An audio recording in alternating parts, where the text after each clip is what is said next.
اللہ تعالیٰ کی عظیم نعمتوں میں سے ایک نعمت گڑ بھی ہے۔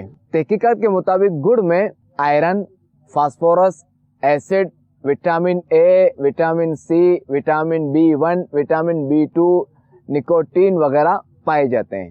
اور گڑ کھانے کے جو ہے وہ فوائد بھی ہیں ٹھیک ٹھاک، جیسا کہ اس کے بارے میں آتا ہے کہ گڑ کھانے سے خون بڑھتا ہے، گڑ خون کی صفائی کرتا ہے، گڑ سے نظام انہضام جو ہمارا ڈائجسٹو سسٹم یہ ٹھیک ہوتا ہے، بلکہ یہ مضبوط ہوتا ہے۔ گڑ جو ہے یہ نظام تنفس، یعنی ہمارا جو سانس لینے والا جو عمل ہے نا، سانس لینے والا جو سسٹم ہوتا ہے، اس کو یہ اچھا کرتا ہے، اس کو یہ مضبوط کرتا ہے۔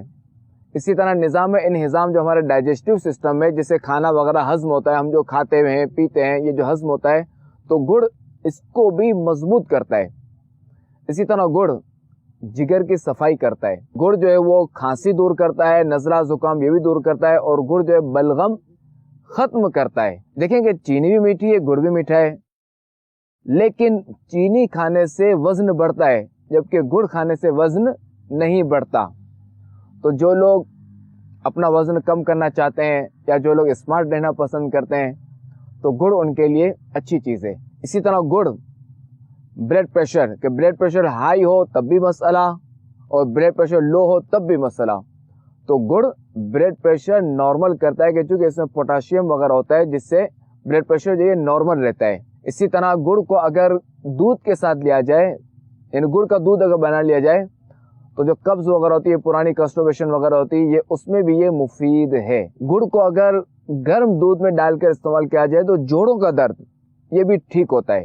گڑ بہترین انرجی بوسٹر ہے۔ اگر آپ فوری طاقت چاہتے ہیں، فوری توانائی چاہتے ہیں، کوئی کام کرنا ہے آپ نے، بعض لوگ جو انرجی ڈرنکس لیتے ہیں ان کے نقصانات بھی ہیں۔ گڑ کے انرجی بوسٹر آپ لیں گڑ، انشاءاللہ الکریم جو ہے وہ آپ کے اندر طاقت آئے گی۔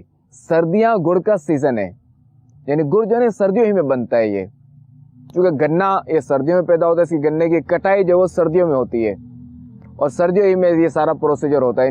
گڑ اور کالے تل کے لڈو اگر بنا لیے جائیں اور انہیں سردیوں میں صبح و شام استعمال کیا جائے تو سردیوں میں یہ بہترین فائدہ مند چیز ہے کہ سردی برداشت کرنے میں آسانی ہوگی۔ کھانا کھانے کے بعد بعض لوگ جو ہے وہ کچھ نہ کچھ سوڈا لیتے ہیں، کوئی کولڈ ڈرنک لیتے ہیں، کوئی کیا لیتا ہے کھانا ہضم کرنے کے لیے، تو گڑ بہترین دوا ہے۔ اب کھانے کے بعد تھوڑا سا گڑ لیں، انشاءاللہ الکریم آپ کا کھانا ہضم ہو جائے گا۔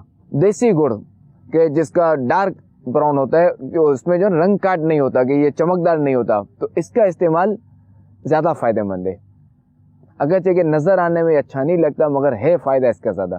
گڑ کے اندر مٹھاس ہے، انسان کو چاہیے کہ اپنی باتوں میں، اپنے لہجے میں، اپنی عادات میں، اپنے اخلاق میں بھی مٹھاس لائے۔ گنا خود تو پس جاتا ہے مگر دوسروں کو نفع دیتا ہے۔ کاش ہم بھی ایسے بن جائیں کہ ہمیں اگر کوئی تکلیف دے، ہمیں کوئی پریشان کرے تو ہم دیگر کو پریشان کرنے کے بجائے عفو درگزر سے کام لیں، ہم نفع پہنچانے والے بنیں اور اپنے بھائیوں کو، اپنے مسلمان بھائیوں کو معاف کریں۔ گنے کا رس نکلنے کے بعد اسے گرم کیا جاتا ہے، پھر اس میں سوڈا ڈالا جاتا ہے۔ گنے کے اس گرم رس میں سوڈا جاتا ہے تو میل باہر آتا ہے۔ یوں ہی بندہ مومن پر کوئی مصیبت آئی اور اس نے صبر کیا تو اس کے گناہوں کا میل ختم ہوتا ہے۔ سوڈا والے پروسیس کے بعد اس میں شائننگ لانے کے لیے رنگ کاٹ ڈالا جاتا ہے، اس سے جو اس میں کوئی شائننگ آ جاتی ہے۔ اگر کوئی رنگ کاٹ نہ ڈالے اور بغیر رنگ کاٹ کے استعمال کرے تو گہرا براؤن ہوتا ہے، تو اس کے فائدے زیادہ ہیں۔ رنگ کاٹ کے بعد جو ہے وہ یہ پکتا رہتا ہے یہاں تک یوں سمجھے کہ یہ 1/3 رہ جاتا ہے۔ اچھا، جب یہ تیار ہو جاتا ہے تو اسے لکڑی کا جو سانچہ بنا ہوا ہے اس میں ڈال دیا جاتا ہے اور پھر اسے مسلسل ہلایا جاتا ہے۔ ہلانے کے بعد اسے مزید گاڑھا پن آتا ہے اور پھر اسے جو ہے وہ یہ پیڑے بنا لیتے ہیں، مختلف ٹکڑے بنا لیے جاتے ہیں اور یوں جو ہے گڑ تیار ہوتا ہے۔ اچھا، گڑ کی تاثیر گرم ہوتی ہے اور شکر کی تاثیر ٹھنڈی ہوتی ہے۔ بس فرق یہ ہے کہ جب شکر نے بھی اسی طرح تیار ہونا ہے، بس یہ ہے کہ یہاں جو ہے وہ شکر میں سوڈا کی مقدار بڑھا دی جاتی ہے۔ سوڈا کی مقدار بڑھا دینے کے بعد جب یہ تیار ہو جاتا ہے تو پھر اسے وہیں ڈالا جاتا ہے سانچے میں اور پھر اسے مسلسل ہلایا جاتا ہے۔ اب سوڈا ڈالنے کی وجہ سے کیا ہوتا ہے کہ یہ اب جو ہے وہ جمے گی نہیں۔